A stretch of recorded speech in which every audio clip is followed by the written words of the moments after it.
నిరీక్షణ prayer house మరియు centre సంఘముల తరపున సకలాశీర్వాదములకు కారణభూతుడైన యేసుక్రీస్తు నామంలో మీ అందరికీ నా వందనములు.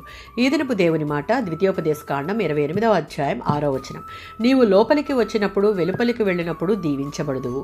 ద్వితీయోపదేశ కాండం 28వ అధ్యాయం 1-6 వచనాలలో ఇశ్రాయేలీయులు నిబంధనకు విధేయత చూపించడం వలన కలిగే దీవెనలన్నీయు అప్పటికప్పుడు మాత్రమే కాక గొప్ప శక్తితోనూ ప్రభావంతోనూ సదాకాలం ఆవరించి ఉంటాయని మోషే ఇక్కడ వివరిస్తున్నాడు.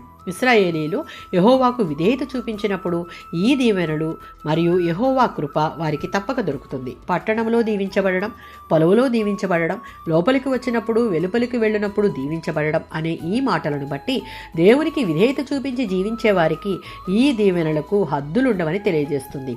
దేవునికి సంపూర్ణ విధేయత కలిగి జీవించే ప్రతి వ్యక్తికి దేవుని కృప దొరుకుతుంది. వారిని జీవితకాల పర్యంతం దేవుడు దీవిస్తాడు.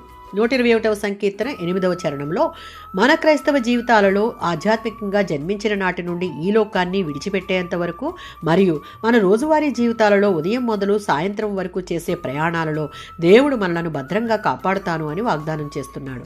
ఆయనే ఎల్లప్పుడూ మన సంరక్షకుడు.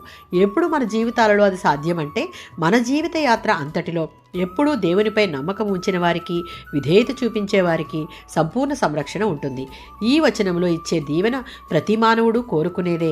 ఆ దీవెన స్వతంత్రించుకున్నటకు వాక్యానుసారంగా మనం చేయాల్సిన విధులు కొన్ని ఉన్నాయి. అవి జీవిత పర్యంతం ఇంతవరకు కాచి కాపాడి ఆశీర్వదించిన దేవునికి నిత్యము విధేయత కలిగి ఆయన యందు స్థిరమైన విశ్వాసం కలిగి జీవించుటయే. ఆమేన్.